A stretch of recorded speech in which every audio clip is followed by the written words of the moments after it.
엄지손가락을 이렇게 이 전환 쪽으로 당겨줍니다. 안 하시려고 막 손목을 안 굽히셨어요. 근데 전신성 이완증을 가지신 분들이 나쁜 건 아니지만 그래도 통증이나 이런 게 생기실 수가 있고요. 안녕하세요. 신사터미널 통증의학과 서창민입니다. 네, 반갑습니다. 보통 대부분 유연하면 큰 문제가 없는 경우들이 오히려 더 많습니다. 저희들이 만약 병원에 오시는 분들 중에 대부분 검사, 어디가 목이 아프다, 허리가 아프다 하는 분들 검사를 해보면 대부분 뻣뻣하게 굳어 계세요. 목을 이렇게 막 뒤로 이렇게 제끼라고 해도 이까지 가지도 않고 이렇게 뻑뻑하고 이러신 분들이 참 많죠. 저희들 좀 당황하게 하는 분들이 있습니다. 이렇게 오셨는데 목도 잘 돌아가요. 이렇게 잘 돌아가고 뒤로도 잘 되고 허리 같은 경우도 발도 땅에 닿고 이런 분들이 있는데 그런데 통증을 호소하는 분들이 있습니다. 이런 분들이 유연하지만 오히려 안 좋은 분들입니다. 그래서 저희들이 그 환자분 처음 올 때 반드시 검사에 포함하는 것 중 하나가 영어로 말하면 Generalized Laxity라고 합니다. 그러니까 전신성 이완증이라고 하는데 너무 부드러운 분들은 그 부드러움 때문에 관절들이 불안정해서 오히려 통증이나 문제들이 생길 수가 있습니다. 그래서 오늘은 그 Generalized Laxity, 그러니까 전신성 이완증을 자기가 셀프 진단할 수 있는지 한번 소개시켜 드려 보도록 하겠습니다.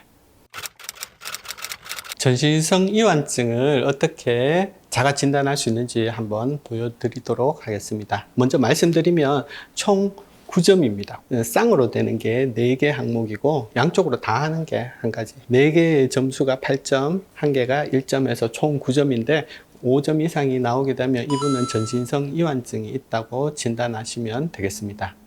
자, 여기 우리 모델 두 분이 계신데 딱 봐도 누가 더 이완증이 잘 나올지는 보이시겠죠? 젊은 여자분들 이완증이 잘 있으시고요.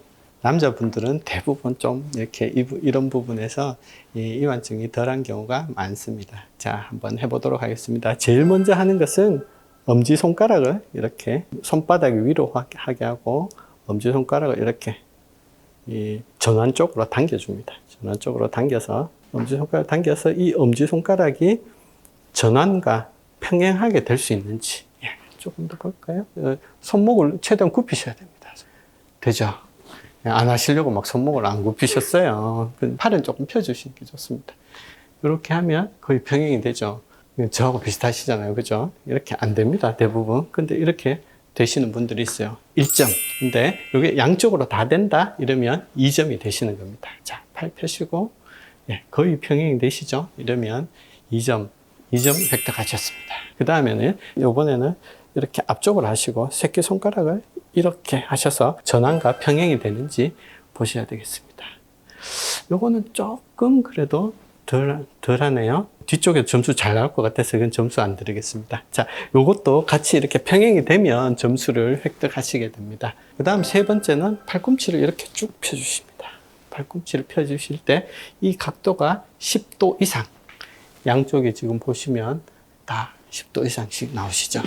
근데 대부분의 사람들은 이렇게 그냥 더 그 0도라고 봐야 되겠죠. 그대로 평행이 되기 때문에 점수가 없습니다. 그러면 4점, 벌써 5점 중에 벌써 4점 획득하셨습니다.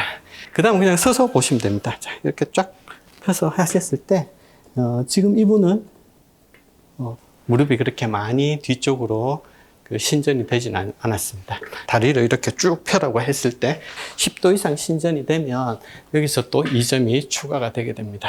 그렇지만 지금 이 정도는 거의 정상이라고 보시면 되고요. 그다음 나머지 한 가지, 이거는 양쪽이 아니고 한쪽. 손을 이렇게 앞쪽으로 했을 때 손바닥이 땅에 닿는다. 자, 이렇게 되시면 5점이 되고요. 이러면 우리가 전신성 이완증이 조금 있다, 이렇게 판단을 하셔야 됩니다. 합격을 하셨지만 이게 꼭 나쁘다는 게 아니고요. 이런 분들이 이제 증상이 있을 때 우리가 이 이완증에 대해서 좀 고민하고 좀 튼튼하게 하는 쪽에 치료가 필요하다, 이렇게 생각하시면 되고, 이 자체는 질환이나 그런 건 아니라고 생각하셔야 됩니다. 오히려 부드럽기 때문에 좋은 거죠. 네, 전신성 이완증을 가지신 분들이 나쁜 건 아니지만 그래도 통증이나 이런 게 생기실 수가 있고요. 그러면 그렇게 됐을 때 어떻게 관리하는 게 좋을까? 그리고 전신성 이완증이 아니고 몸이 굳어서 있으신 분들하고 전신성 이완증이 있는 분들하고 치료에 큰 어떤 그런 흐름들이 다른데 거기에 대해서 한번 간단하게 설명드리겠습니다. 먼저 이런 분들은 연부 조직들, 특히나 콜라겐 이런 것들이 많이 필요하기 때문에 영양제를 드셔야 되는데요. 가장 기본적인 영양제는 세 가지입니다. 비타민 C, 비타민 D, 물입니다. 자, 물? 왜? 물?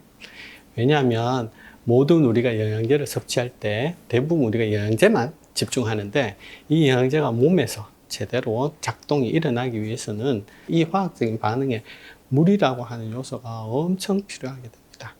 그래서 물이 없으면 그 화학작용이 잘 안 일어나고, 두 번째는 몸에 수분이 부족하면 그 조직들이 전부 마르겠죠. 마르면서 좀 더 다치기 쉽고 그런 문제가 생기기 때문에 반드시 물을 잘 드셔야 됩니다. 또 물이 좋다고 해서 너무 많이 마시게 되면 오히려 몸에 수분이 희석이 돼서 염분이 부족하게 돼서 또 다른 물 중독증, 수분 중독증이 생길 수도 있습니다. 그 다음에 비타민 C입니다. 비타민 C는 아시다시피 콜라겐의 원료죠. 그래서 예전에 비타민 C가 발견된 것 자체가 비타민 C 안 먹던 그 긴 항해를 하는 사람들이 스커비라고 해서 잇몸에서 출혈이 생기는 그런 질환들이 생겨서 이 사람들한테 비타민 C를 먹였더니만 그런 증상들이 줄어들었던, 그것 때문에 비타민 C가 발견됐죠. 비타민 C를 먹고 비타민 C가 원료가 돼서 콜라겐을 충분히 만들어야 불안정성, 콜라겐 너무 부족해 생기는 불안정성을 보충하실 수 있고요.